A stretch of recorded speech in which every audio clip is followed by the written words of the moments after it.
section in which we're interpreting a verse from Divrei Yamim, and we're on the on the first line at the end of the line. Azuva. What is Azuva means someone that's abandoned, right? What is the reference to Azuva? Is Miriam. That is Miriam. Why she called that? Shakol Azvuha Mitchilasa. Because everybody left her, everybody deserted her. So she was married to Kalev. The idea here is that nobody wanted her, and Kalev married her. So at the beginning, nobody wanted her. But Holid, so Azuba Holid, it says that Kalev gave birth to this Azuva. V'halo minsav havanasila. What? He wasn't her father. He was her husband. So I mean he gave birth to her. Rabbi Yochanan, if someone marries a woman for l'shem shemayim, like with altruistic intentions, I guess you would say, literally in the name of heaven. So the Torah considers it like as if he had given birth to her. Now, Urios. Miriam is called Urios. Urios means curtains. Shahayu panaha domin Urios, because that's what her face looked like. Her face looked like curtains. What that means, I'm not sure exactly. The art scroll here takes it as a reference to unfinished curtains, like not colored, not dyed, just the raw cloth. So, and they suggest that it would be similar to saying that someone is white as a sheet. Elabanan, these are her sons, Yesher, Shovav, and Ardon. Altikar Baneha, Elaboneha. This is similar to another midrash we have, Altikar Banayach, Elabonayach, not her sons, but her builders. In other words, these are referring to her husband Kalev, who built her up. And one of these three names, Yesher, Sheyisher Satzmo. Yesher is interpreted as he straightened himself out. So Kalev was one of the spies, of course, and he and Yehoshua did not go down the wrong path, but rather the straight path. Shovav, why is he called Shovav? Sheshibe Vesitra. Shovav is someone who's wild or wild in a disobedient sense, wayward, because he caused his Yetzer Hara to go off the path, or was disobedient. He was disobedient to his Yetzer Hara. The Ardon, and why is he called Ardon? Sharada Sitro. He disciplined.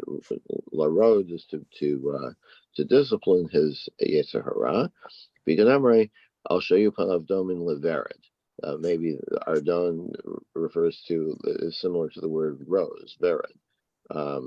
He caused Miriam's color to go from white, pale, to rose color. And then the Navi the Purim continue. Ashur avi Tekoa hayushen Hashim. Ashur, father of Tekoa, had two wives, Chelav and Ara. Ashur is a Kalev. So again, we're gonna interpret who this is referring to. So Ashur, we're gonna say is Kalev again. His face became dark through all the fasting that he did. Avi Shanasalakav, as we said before, he's called the father of, because he's like Miriam's father in the sense that he nursed her back to health when she had the Saras incident. And Tekoa Shetaka is Libolo Shemai. He's called Tekoa because he fastened his heart to his Father in heaven.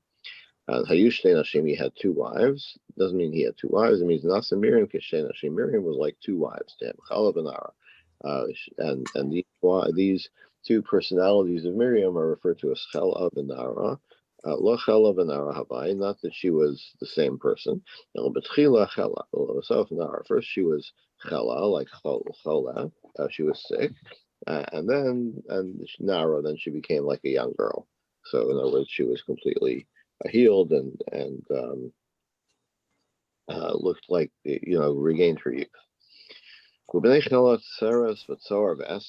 continue down this path. The sons of Pella with Sarah, Sarah, and Esnan. Again, referring to, we're going to take this as references to Miriam. Sarah Shanasi Sarah Lacharosea. She became a so Sarah, as you probably remember, is a co-wife, right? So in the sense that the wives are jealous or seem to be jealous of each other. So everybody else was jealous of Miriam. That's why she's called it Sarah to everybody. And Soar she Soar reminds us of the word noon. Her face was bright like the moon, sorry, not noon, like her face was bright like the sun. And Esnan Shekol Rose Amalekah Esnan Leishta. Everybody who saw her would be kind of inspired to bring a gift to his wife. Okay. Now we're going back to Paro's decrees against the Jewish people. Vaisav Paro Lachalama. Paro commanded everyone, his entire nation, saying, throw all the boys into the river. Yossi says, he actually said that his own people, the Egyptian boys, would also be thrown into the river. I think the idea was it's a Rashi that I always found very interesting in Chumash, where Paro's astrologers told him that today is the day that the Redeemer of the Jews will be born, but we don't know who he's going to be. So Paro says, "Fine, everybody born today, Jew, Egyptian, whatever, all the boys get thrown into the river." Rabbi Yossi, Rabbi Chanina, Rabbi Yossi also said, there were three distinct decrees of Paro. Baschila at the beginning in Ben Huvamitano. So the first one is if it's a boy, you kill him. And then every boy gets thrown into the river. And meaning only the Jewish children. Then in the end, he ended up having all the boys, even the Egyptian boys, thrown into the river. So then what happens is a man, that's Moshe's father, Amram, went from the house of Levi, and he took a daughter of Levi for a wife, who was Moshe's mother. What does it mean he went? Where did he go? He followed the advice of his daughter. So Miriam was the one who convinced him to, according to this medrash, they were married and separated because of the decrees against the children. Amram figured, why have children if they're going to be thrown into the river? So he separated from his wife, and Miriam convinced him to go back, and that's how Moshe was conceived. Tana, Amram Ganal Darhaya. Amram was one of the leaders of the generation. When he saw that Paro had decreed all the boys would be thrown in the river, Amar said, what's the purpose of all this, of being married and having children? Amar Ishto, he divorced his wife. Everybody else followed suit. Amar Labito's daughter Miriam said to him, Abba, you're worse than Paro. At least Pharaoh left alone the girls, right? The boys were going to be killed, but you, by encouraging no one to have children, there won't be any girls either. And Paro goes, not only that, but you have. That Paro is going to take their lives, the boys' lives, Paro is going to take the boys' lives in this world, but if they're never born, then they won't get Olam Haba either. Paro Rasha Suffolk Miskayamis Zeraso Suffolk Miskayamis. And also, maybe Paro will succeed in killing all the boys, or maybe he won't. But if there aren't any to begin with, if no one's going to going to be married and nobody's going to produce children, then that's certainly not going to be children. Ata tzadik, bevadai shegzeras hamiskayamas. And you are a righteous man. So certainly your decree, in other words, your refusal to have children will be will come true, come to peace. And it says about a righteous person that if what he decrees will come to be. So he was convinced, he remarried his wife. And everybody else did so too. So he took his wife. He took a daughter of Levi. So in that case, it should say he returned. He remarried his wife. It doesn't say he took a wife, but that usually is referring to the initial marriage.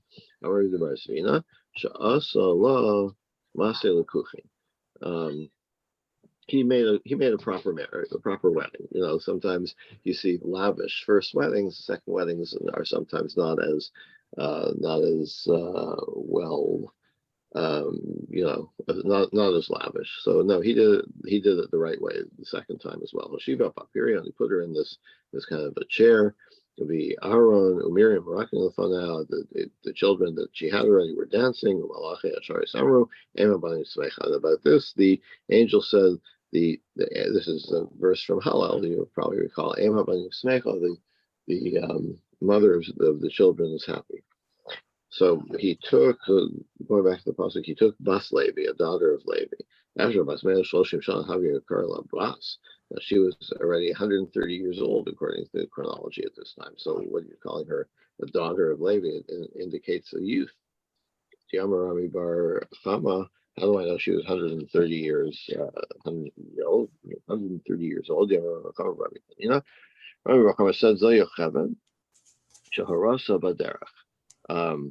So the context here is, as you know, the Torah says 70.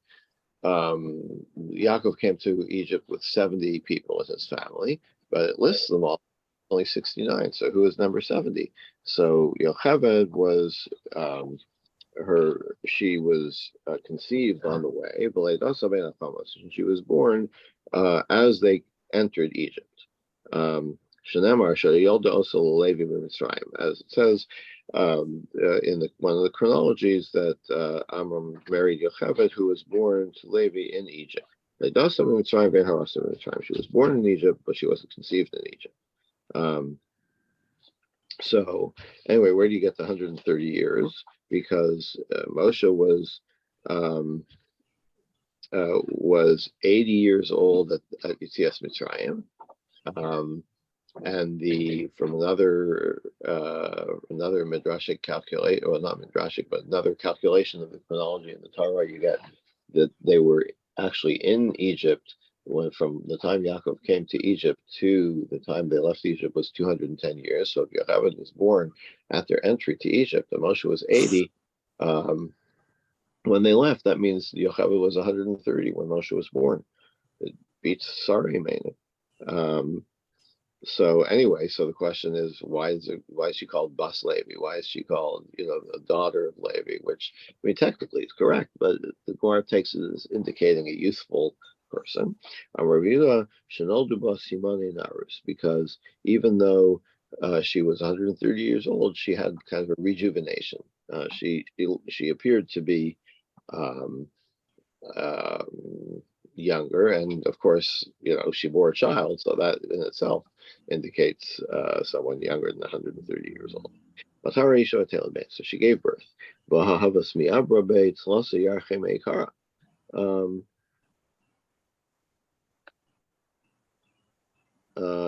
But wasn't she already, when they got married, as we'll see in a minute, she was already pregnant for 3 months. We'll come to that in a minute. I'm going to read the words. It's in order to connect her the birth to the conception. Just as conception is not painful, so her birth was also pain-free. This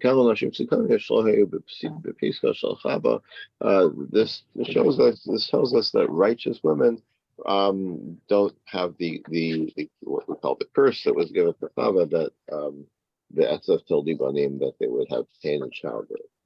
Um, so okay, so Vatera so Kitov. So then she sees that the newborn is good. Tov. Tanya.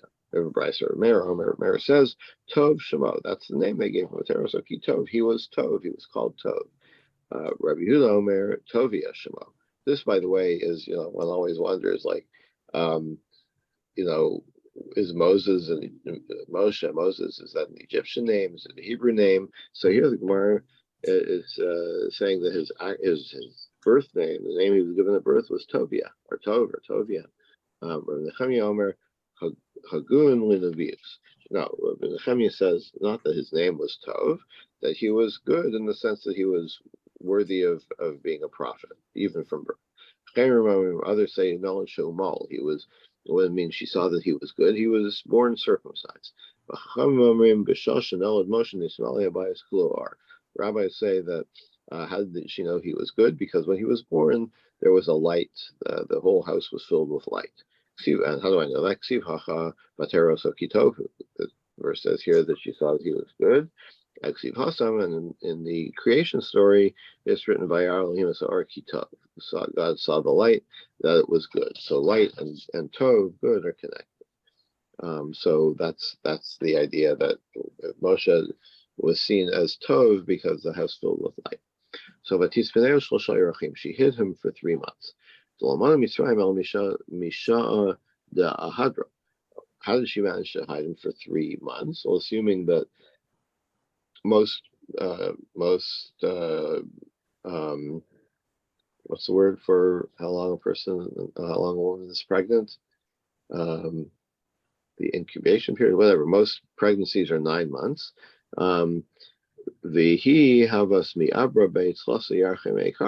She had already been pregnant for 3 months. So I suppose that maybe she was pregnant when they separated, and then so they only counted from when they remarried, right? So she was already 3 months along. So 6 months later she has the baby, but according to the calculations of the Egyptians, she's only 6 months along, so she could hide him for 3 months. Know that she couldn't hide him anymore. Why not keep hiding him? Whenever the Egyptians heard that the baby was born, they would bring in another baby there, an Egyptian baby, so that they would hear each other. Like one baby cries, it sets the other baby off crying. So this was like a baby detector. They'd bring another baby to detect the Jewish baby. So hiding, wouldn't help to hide the baby because they had the baby detector baby. So this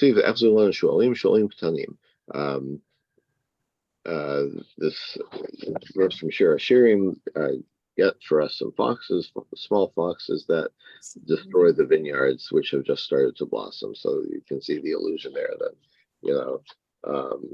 that the foxes would be, by bringing the foxes to the vineyards, it's like bringing the Egyptian babies to the Jewish babies, to find the Jewish babies. So Vatika Chotevas Gom. So she took a basket, a wicker basket. Maishna Goma, why a reed basket? Amar Abulazar, Mikan Tzadikim Shemamano Chavi Yosar Migufan. This shows you that that the righteous people, their money, their property is more precious to them than themselves. In other words, she was being economical, and that's the Gemara is praising that. Kol kach lama. Why do the righteous care so much about the property? It's a little surprising statement. Lefisha ain't poshing yudeim begezel, because they've never done anything dishonest. They've never acquired anything dishonestly, and so everything they've acquired is dear to them. As the Gemara notes elsewhere, that a person prefers 9 kav, 9 measures of his own, something he grows himself rather than one of, one of his own rather than 9 of someone else's. Rishmul bar Nachmani Amar. Rishmul says, Davar Rach. Why she use reeds? Because it's soft. Shiachalama b'fnei Davar Rach b'fnei Davar Kasha. Because that way it can stand before being hit by something soft or something hard. Like if it were a hard material, then it could be, could break against the bank or against the rock or whatever. But if it's soft material, then it wouldn't be damaged. We'll talk more about Chemer about Zafes. So she sealed it with clay and tar.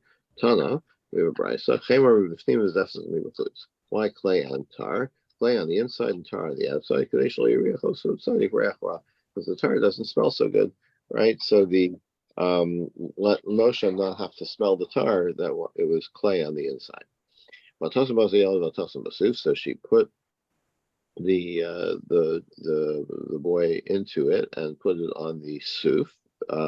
What does it mean on the suf? Rabbi Elazar or Yam Suf. That's the Yam Suf. That's called which we call the Red Sea, but it's really the Reed Sea. Rabbi Shmuel bar Nachmani Amar, which is like this. Agam, the word suf means a lake, a marsh. Kidchsiv kanav asuf kamelu. Reeds and willows will wither. So clearly, suf is similar to a reed. So she put it in this marsh. So what happens? Paro's daughter comes down to wash by the river. Amar Rabbi Yochanan Mishum Rabbi Shimon ben Yochai Melamed Sheyardo Lirchotz Migilule Avia. She went down to the river to wash herself from either to purify herself after the idolatry of her father, and because the river is seen by the rabbis as a god to the Egyptians. Actually, it's not relevant. She went to wash because her father had been, she had been participating in some kind of idol worship service. So this was to cleanse her. Similarly, we find when God washes the dirt, the filth of the daughters of Sion. So her servants were going with her along the river.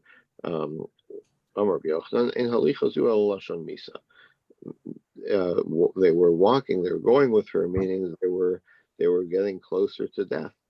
In other words, they were about to do a capital offense. I'm going to die. That's what Esav says to Yaakov when he's bargaining for the stew. So they're about to commit a capital offense of saving a Jewish baby. So she sees the reed box in the marsh, in the reeds. When the servants saw that she was going to save Moshe, they said, Our Lady, like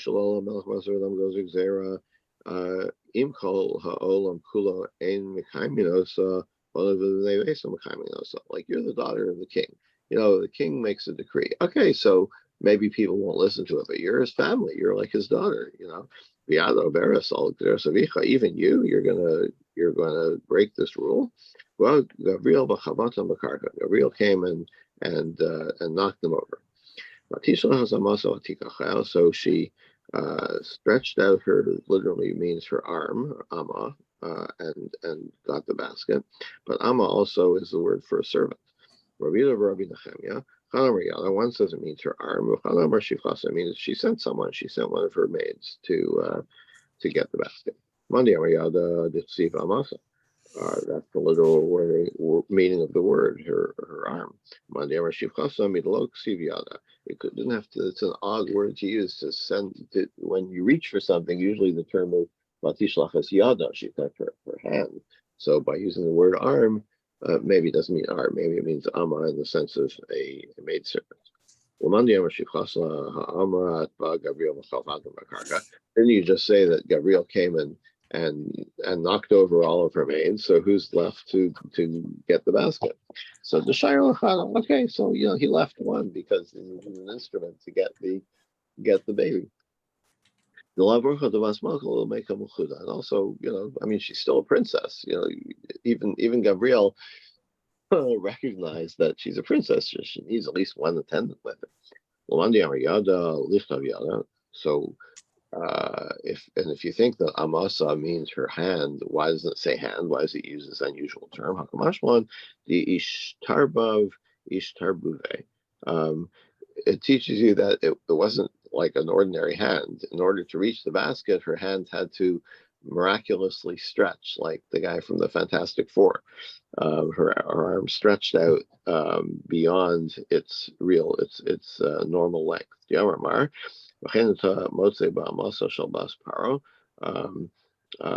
We said this is referring to the scepter of Achashverosh, which is compared to the arm of the daughter of Paro. That it was it lengthened. Achashverosh reached with the scepter and passed it over Esther's head to indicate that she was not to be killed for her impertinence in approaching him without being summoned. Same thing as the Amma of the daughter of Paro, the arm of the daughter of Paro. And similarly, find with the teeth of the wicked. You've broken the teeth of the wicked. You've stretched it. You've stretched the teeth of a wicked person.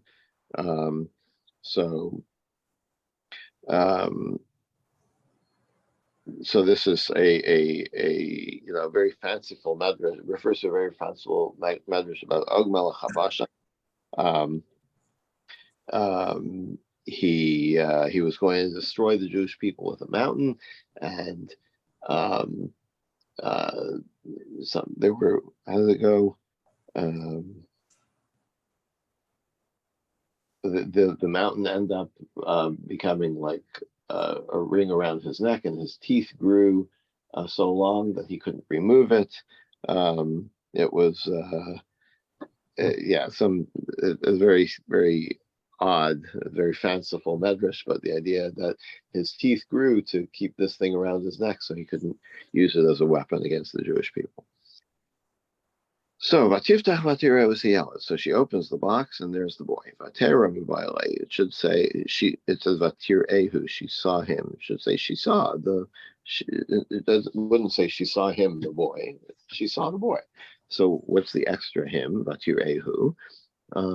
Amar Biosi Rabbi Chanina. Rabbi Yossi says Shara Sashchina Imo. She saw him, meaning she saw God with the boy. Vihine Narbocha. In other words, God's presence was in the box with him. There was a lad crying. Karila Yelad. Wait a minute. She saw the Yelad, the child, and Nar usually refers to an older child. So she saw the child, and there was this teenager crying. So which was he? Tana, who Yelad v'kol kanar. Actually, he was a baby, but he had a voice like an older boy.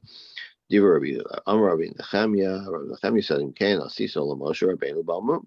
So what? You're saying that Moshe was not, had a defect, had a physical defect, which is a little strange because, like the Torah says, he has a defect that he's kavad peh, that he couldn't speak well. But anyway, but Rabbi Yehuda the Rabbi Nechemia didn't like this.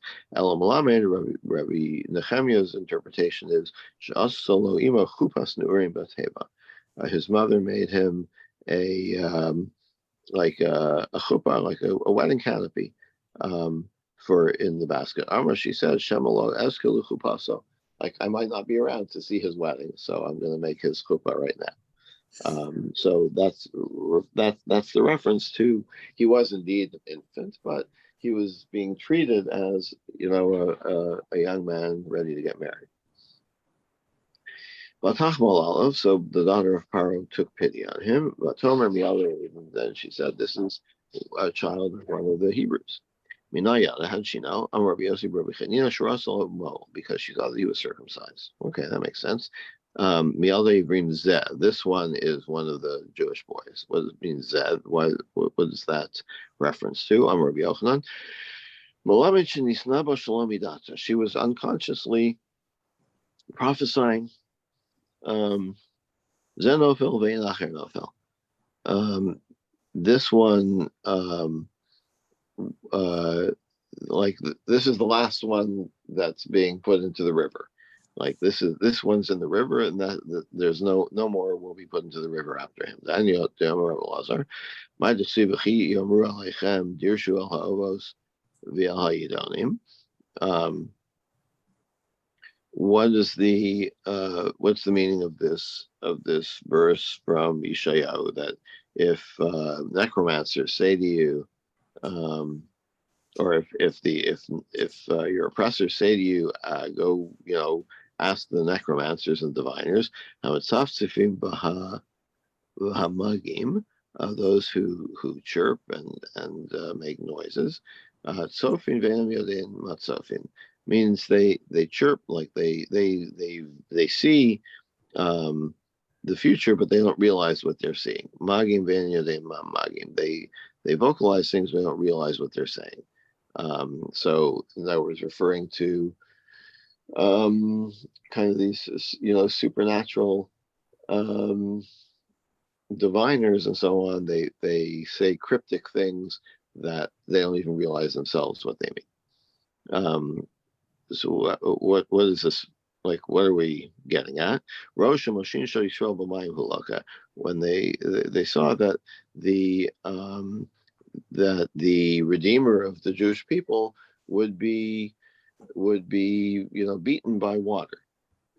So they figured, okay, this is great. All we have to do is throw the babies in the water. We know that the Redeemer is vulnerable to water. So they said, throw them all into the water. But once he was put into the river, Amru, they knew that even Moshe was put into the river, just he was in the basket, but they didn't know this. So Amru, they said, we, now we're not seeing any issues in our astrology. He must have been drowned. So then they don't need to kill all the babies anymore, because they had a vision that the Redeemer had been put in the water. But what they didn't understand, yeah, Moshe was vulnerable to water, but not the Nile River.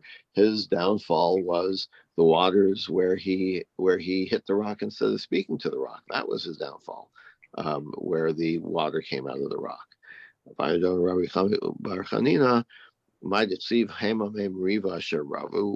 the Torah mean when it says those are the waters of Meriva, of arguments, of strife, where Israel argued with God? What does it mean by saying these are the well-known waters of Meriva? These are the waters that were seen by the astrologers of Paro, but they didn't know what they were seeing. There's 600,000 people, in this group. It's like, why is Moshe referring to, like, when he's complaining to God, there's 600,000 of these people. What am I going to do with them? Like, what's the difference? What the number is? Moshe is saying, you know why there's 600? Why there's so many of you? Because I saved you.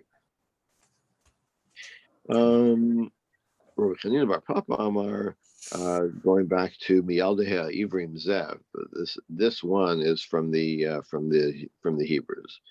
Also, Yom Esrim Yechad Ben Nisan Haya. That was the 21st day of Nisan. Amru Malachi Asharis, which is the 7th day of Pesach. So that's the day that the Red Sea was split in the future year. The angel said to God, what, this baby, who is like, he's going to be leading the Shiras Hayam, the song of the sea. Is he gonna, like, he's in danger of death on this date? 1 second. So this was, oh yeah, this is the May Mariva was happened on this date. So like, so they said, like, how, this isn't, doesn't seem fair that Moshe is going to suffer, um, is going to, his death will be decreed because of an incident that happened on this day, which is the same day as Shira Sayam. No, that doesn't sound right. Misha Asi Lomar Shira. What's the date we're referring to?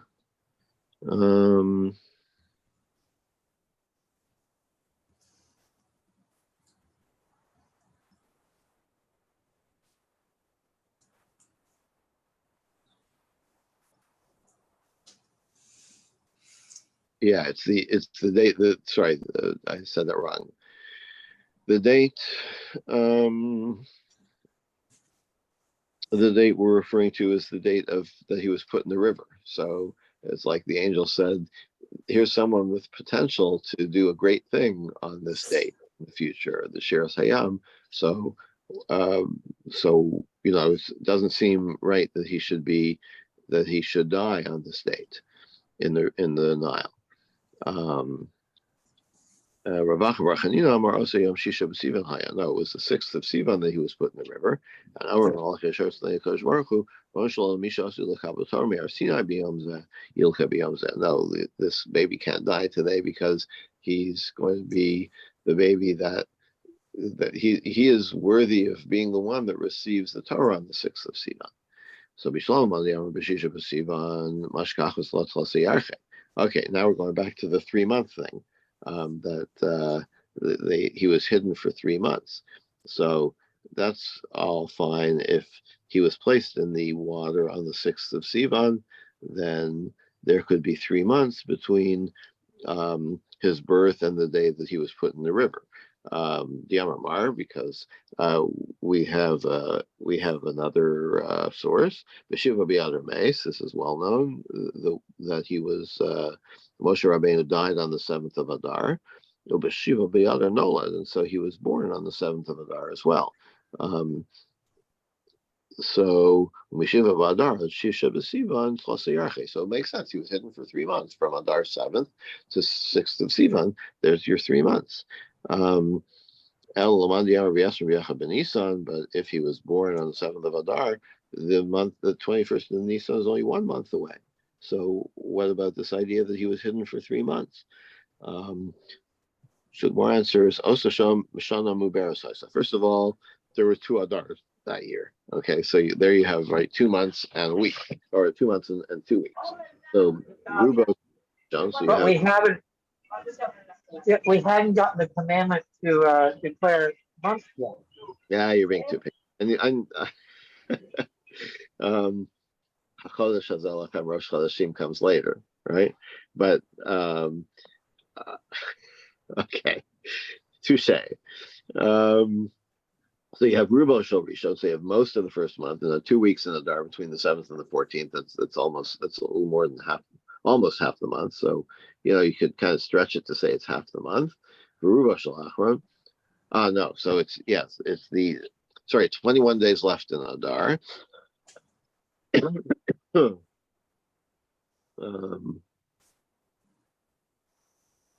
most of the last month, most of Nisan till the 21st of Nisan. And the whole of Adar Sheni. So let's count that as 3 months. Okay, so we've solved that problem. So Moshe's sister Miriam says to the daughter of Paro, shall I get a nursemaid from the Hebrews? Why a Hebrew nursemaid? I'll call him because they looked for a wet nurse for him among all the Egyptian women, but he wouldn't nurse. Amar Kashbarchu Pesha Mashchina, the mouth that is going to speak with God. Yinak Davar Tame should, nurse from a non-Jew. Ein Dichsiv Esmi Yaradea Who will, that's the verse, who will teach us knowledge?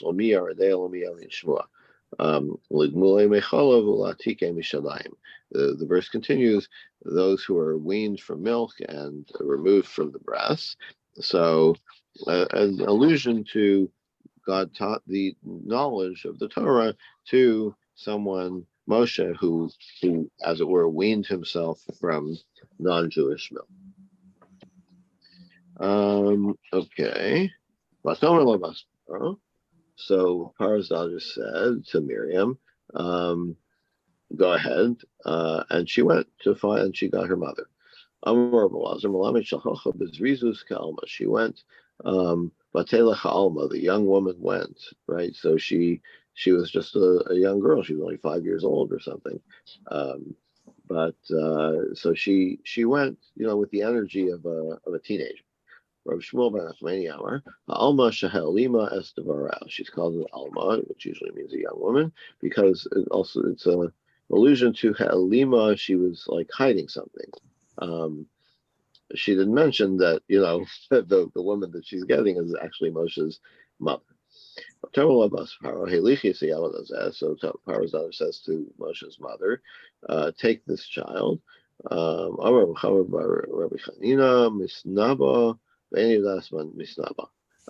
Again, she was prophesying without realizing it. The words coming out of her mouth were prophetic. Like helichi is an unusual construction of the word take this child. We're reading it as shalach. It's yours. Take your child. She's saying, without realizing that it's your own child. I'll pay you. She tells her. Rabbi Chama says, it's not only do tzaddikim get back what's theirs, like she got her child back and she's being paid. So going back to the splitting of the sea. So Miriam, the prophet, took the sister of Aaron, took the drums. Achos Aaron v'lo achos Moshe. Why is she called the sister of Aaron, not the sister of Moshe?